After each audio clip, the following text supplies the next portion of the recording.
Hello and a very warm welcome back to the garden. It is now mid-March and things are beginning to ramp up. Now, one of the dangers about springtime is that all we're focusing on are the summer crops. So things like peas and tomatoes, we just can't wait to eat them. But one of the dangers of that is that when we come to June and July, we start thinking about, okay, autumn is approaching and then winter. And then suddenly we realize it's too late. We've missed the opportunity to prepare for winter, because the issue with a lot of the winter crops is that they almost need the entirety of a growing season to grow and mature and become ready for winter. So in this video, I'm going to outline and talk about 15 crops that you can sow in spring, and I'm going to tell you when to sow all of these crops. 15 crops that you can sow in spring for winter harvest, and also many of these will move into the hungry gap. So this ensures that you can have abundance right throughout your growing season. So the first crop to grow is going to be beetroot. This is a real staple for me. Now, in terms of beetroot for winter harvest, you want to start them off around late April all the way through May and grow them so they're big and mature, because beetroot can sit in the ground pretty well. It should be fine, especially in climates like zone 7, zone 8, to stay in the ground up until December, when you can keep on pulling it. So that means that you've got those early winter harvests. Now, if you want to think about extending it, you can actually cover these beetroot with straw, and you should also be able to start harvesting beetroot throughout January as well. Now, with beetroot, you can also leave some in and they will start providing a leafy crop again in March, which you can eat. So that is beetroot. The second crop are going to be carrots, and I would go for more of a main crop carrot variety, or any one that is known for autumn harvest or winter harvest. The thing about carrots, you want to start these off at the same time as beetroot, so that's late April, then throughout May. And carrots, I find, can stay and last in the soil a lot longer than beetroot. So you can expect to be harvesting carrots by pulling them out of the ground up until at least the end of January. The third crop is something that you might not consider as part of your winter abundance and hungry gap plan, but that is going to be turnips. Turnips are amazing because if you start them off right towards the end of spring, grow them up and let them grow big on purpose. Now, turnips are remarkably hardy, and what you'll find towards the end of winter, they'll start to send up loads of fresh edible leaves. In fact, I've got turnips here that are going to start flowering. They've got their flowering shoots, and those are really nice, really succulent to add into salads with a bit of spice. Now, something else with turnips is, even if they do go woody, you can make a really nice, and Sam, who is a professional chef and he's a guy behind the camera, he mentioned that with woody turnips you can make a really nice cream of turnip soup. So we'll be looking at maybe sharing a recipe of that sometime. The fourth crop is actually a herb, and I'm trying to be a bit cautious because I haven't got that much left before it sends its new flourish of growth, and that is parsley. Last year I grew parsley all around the garden, and I was remarkably impressed with how hardy it was, and I was harvesting a lot of parsley even in January outside. I've now left that alone so I can get that resurge of growth before it runs to seed in spring. But it's just really nice to have that kind of green herb, fresh herb taste in the depths of winter, when usually we just think about using dried herbs. So with parsley, I'd start this any point in April time, plant it out, enjoy the harvest right through the season, and then save it for winter. Now, I'll just quickly mention, in terms of parsley, I would always try and go for the curly leaf parsley because I know this works really well in terms of winter hardiness. The fifth crop is going to be leeks, and I have to say that not just because I am in Wales and it's our national vegetable, but also because I think it is perhaps, out of this whole group of vegetables, it's the most underrated on a personal level, because I love eating leeks. I eat them right through winter. They are so hardy and they're so tasty. You don't need to do much to get a lot of beautiful, sweet, nutritious flavour from leeks. Just roast them. It's super simple. So you can start leeks off from right at the beginning of March all the way through to the end of April, even into early May. You can start them off in a seed bed and then transplant them. Usually after you've harvested your potatoes, you can put your leeks in there and then grow them. Now there are different varieties, so you can get certain varieties of leeks that are just for earlier on in the winter, like this one here is a Bulgarian giant leek. But then you have leeks that will last you all the way through into March, and it's March now and I'm still harvesting leeks. The next crop is going to be swede, or if you're in the US, I believe it's called rutabaga.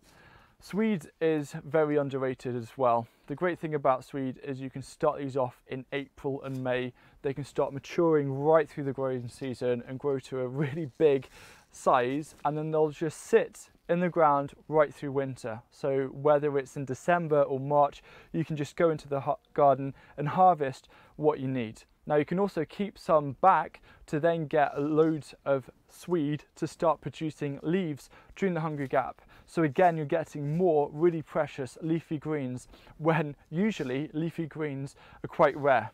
The next crop is a quintessential winter staple, and that's going to be your parsnips. Now parsnips are a little tricky to start in terms of germination.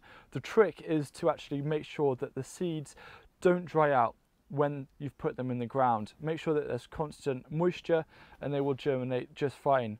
Now parsnips again are one of those crops that you can harvest throughout the winter months from December through to March. You can see that they're beginning to go leafy and perhaps a bit woody, but I can still use these, and again I could make a cream of parsnip soup here.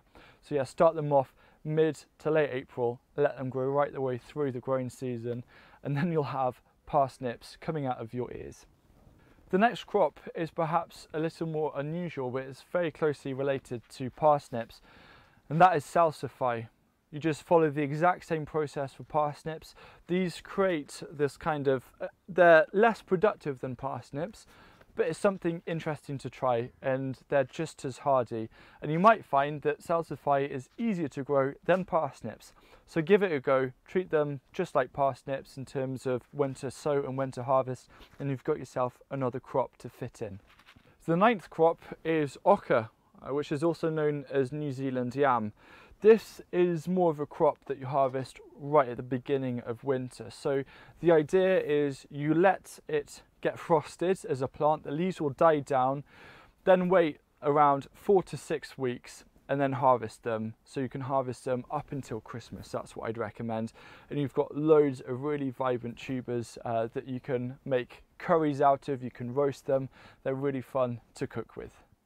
Another tuber is going to be your Jerusalem artichokes, also known as sunchokes. You can see that this one is actually beginning to grow because we are into mid-March. The great thing about these is that they're perennials. You can treat them like oca as well. So the idea with oca and Jerusalem artichokes is that you always save a few tubers back and then you plant them. With oca, you want to make sure that you plant them after the risk of frost has passed. But with Jerusalem artichokes, you can just leave them in the ground. So harvest a plant, leave a tuber where you harvested it, and it will come back year after year. And again, this is something that you can harvest right through December into early March. Crop number 11 is going to be Swiss chard.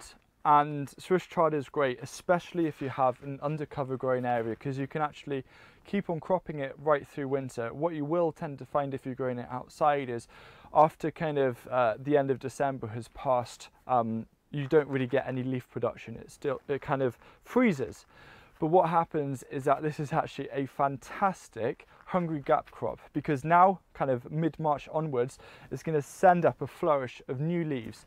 And unlike spinach, which tastes a little bit funny when it starts to bolt, with Swiss chard you can continuously harvest the leaves even when it's setting seed. It doesn't go hard and tough, and that's a real nice thing about Swiss chard.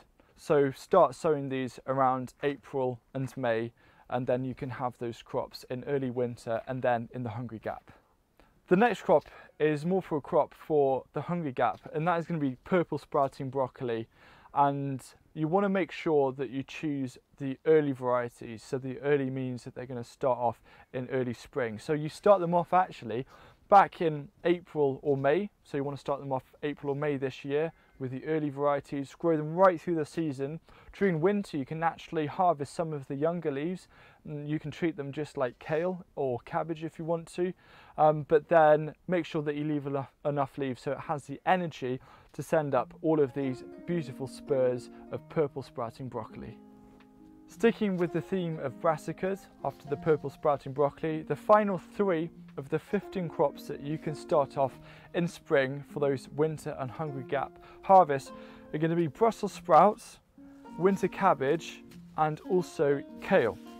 So these can all be started around April time, and then you can transplant them into their final growing position around 8 to 10 weeks later when they have around 3, 4, 5 true leaves.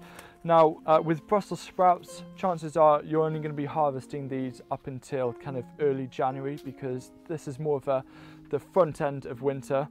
Then you've got winter cabbage, which you can harvest right throughout winter. And then you've got kale, which you can harvest all through the year. You can harvest the leaves throughout winter, that's absolutely fine, but what I like to do is to let them grow and then harvest the shoots, the flower shoots that kale give off from end of March throughout into early May, just as a nice hungry gap crop and something different to enjoy. So if you forgot to grow purple sprouting broccoli, you can use kale as a backup for that. Those are 15 crop ideas that you need to make sure that you sow in spring just to not miss out, because it happened last year with me when I was doing intuitive gardening. I forgot the planning aspect, or on purpose didn't do the planning aspect, and I really missed out on the winter abundance, because by June I was thinking about it and then I suddenly realized that I missed the boat. So these are 15 things that you can start now to make sure that you have an abundance of food to last you throughout winter. And I think that winter food is really underrated, because there's nothing better than having something fresh from the garden, because usually during winter we opt to then buy things from the store in the supermarket because there's less in the garden. But when we can really increase the productivity of our garden throughout that time, we're not just going to get tastier food, we're also going to save ourselves a lot of money.